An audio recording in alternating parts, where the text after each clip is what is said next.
Exactly 6 p.m. in Cairo time to look up at the news bulletin from Channel 2. I'm Hanan Al-Khouli. Welcome, ladies and gentlemen. But allow me first, before we start, to welcome my dear colleague, Reem. Hello, Reem. Hello, Hanan. Dear viewers, welcome. And we start right away with the headlines.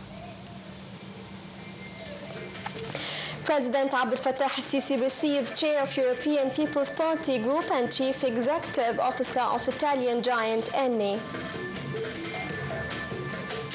Israeli occupation forces intensify air and ground offensive on Lebanon, leaving 7 civilians dead.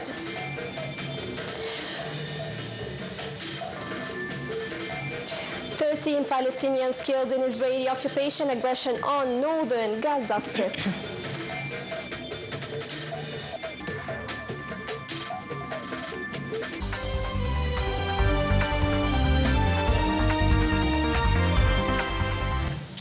Welcome back. The news in full. President Fattah al-Sisi stressed the necessity of uniting all international efforts, including the European Union, to strongly push in the direction of calm and ceasefire in Gaza and Lebanon, in addition to ending violations in occupied West Bank and total access of humanitarian aid. He also underscored that the two-state solution and establishing an independent Palestinian state, according to the international legislation, is the only way to achieve peace and stability in the region. This came while President el-Sisi met the chair of European People's Party Group, Manfred Weber, which is the biggest political group in the European Parliament. The meeting witnessed the underscoring on the top Egyptian-European relations that led to the strategic partnership between Egypt and the European Union. Regarding this issue, the chair of the EPP group stressed his group's political keenness on boosting joint cooperation with Egypt in all fields, especially the economic field, in addition to increasing European investments in Egypt. The meeting also touched on the latest regional developments. The Europeans said also hailed Egypt's fixed role in supporting regional stability and its intensive efforts to settle crises in the region.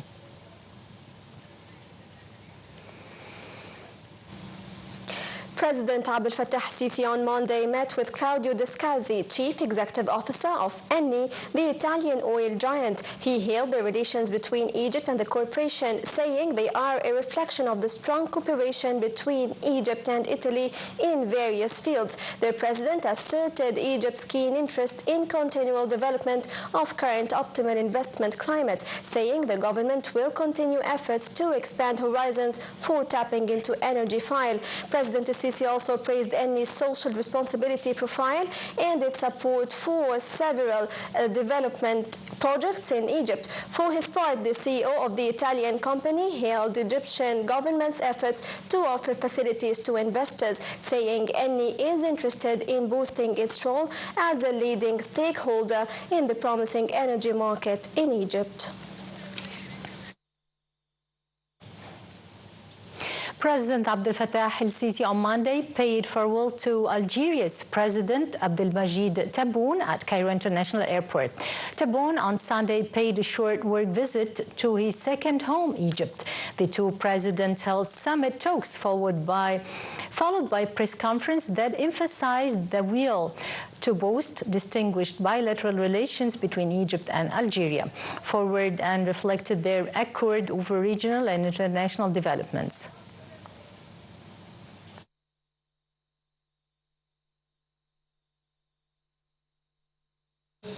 Prime Minister Mustafa Madbouli said that his meeting with leading intellectuals and political thinkers at the new administrative capital on Monday was fruitful. Dr. Madbouli said the meeting reviewed opinions and proposals over Egyptian state's foreign policy as well as domestic files with the aim of ensuring the public interests of the nation and the state. The meeting exchanged viewpoints over key current regional and international issues and their repercussions on the entire region.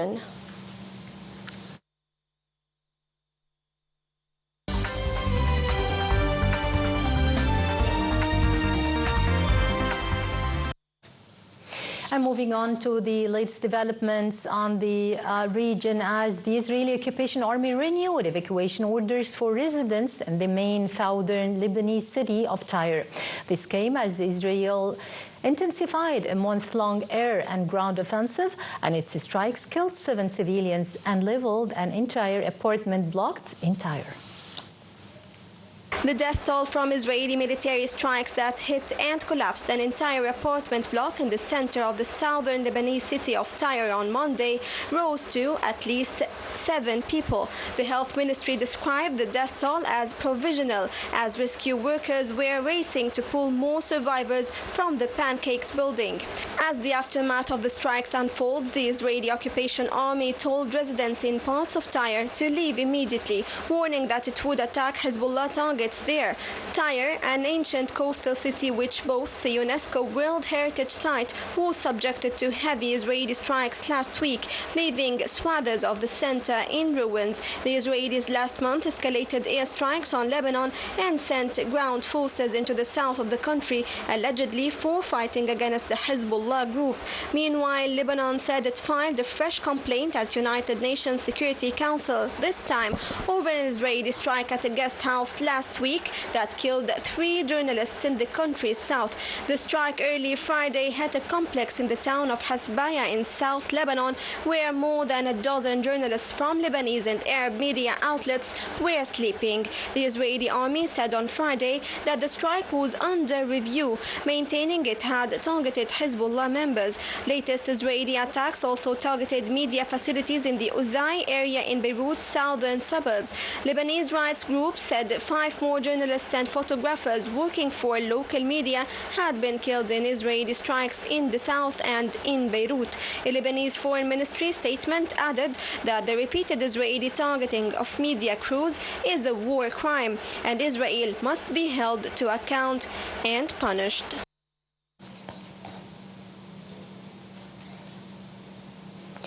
At least 13 Palestinians were killed in the Gaza Strip on Monday and others wounded in Israeli military bombardment, both in northern governorates and in central refugee camps.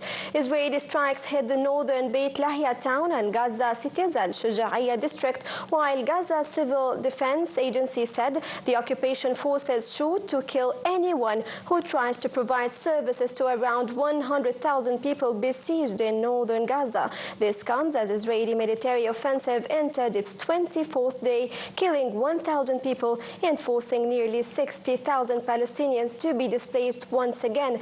At least 43,020 people have been killed in the year-long Israeli war of genocide in Gaza, including 96 deaths in the previous 48 hours.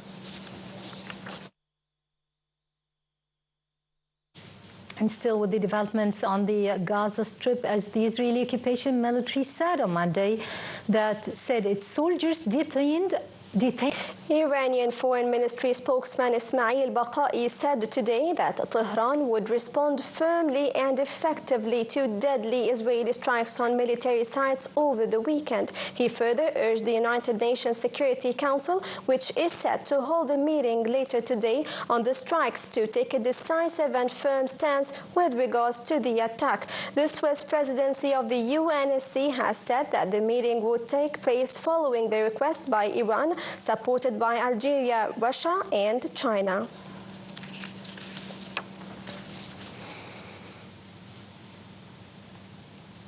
Moving to Iraq, as Iraq announced today that it has condemned Israel's use of its airspace to attack neighboring Iran in a protest letter sent to the UN Security Council. A statement from the Iraqi government said that the letter condemns the Israeli violation of Iraq's airspace and sovereignty by using Iraq's airspace to carry out an attack on Iran on the 26th of October.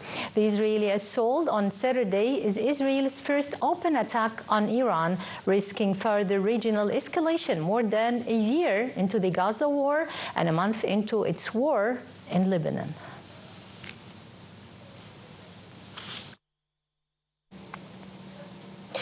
Russian Foreign Minister Sergei Lavrov said today that Moscow has been doing all it can to prevent the further escalation after Israeli occupation strikes on Iran and to help end the escalation in the region. He noted that at this stage, the worst-case scenario has been avoided for now, but added that there are someone who want to heat the flame up to the extent that triggered the U.S. to get involved.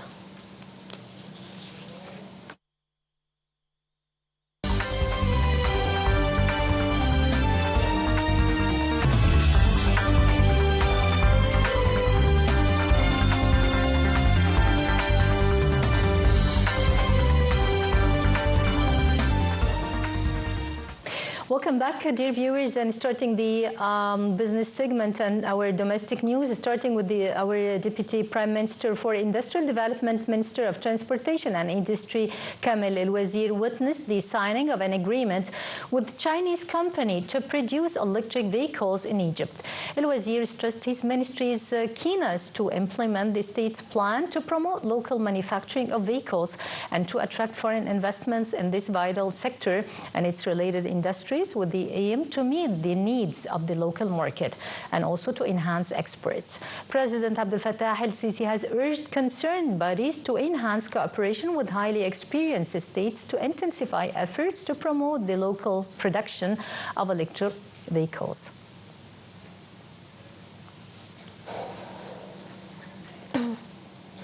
Egypt's bourse closed lower today amid sell-offs by foreign investment funds and local investors against purchases by local and Arab corporations. The market capital of listed companies lost nearly £2 billion to end the dealings at £2.2 trillion amid overall transactional of £15 billion. The benchmark index EGX30 fell 0.13% above 30,773 point mark. The equal-weighted indices EGX70 and EGX100 were also down 0.8% and 0.15% respectively.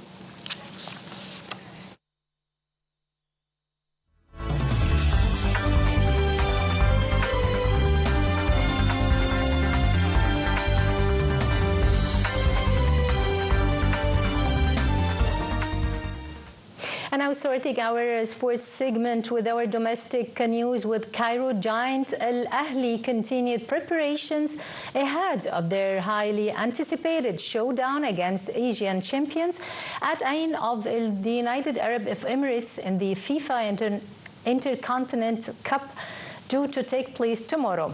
The Reds will enter the encounter with the high morale after they were crowned with the champions of the Egyptian Super Cup match, which fourth consecutive title and the 15th in the club history. Al Ahly defeated Al Zamalek 7-6 in a dramatic penalty shootout following a goalless draw.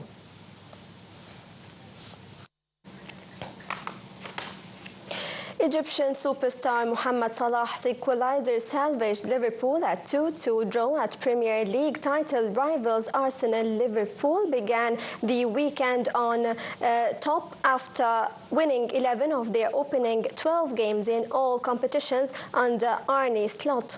However, a draw sees the Reds fall 1 point behind Manchester City at the top of the table, with Arsenal now 5 points adrift of the leaders in third.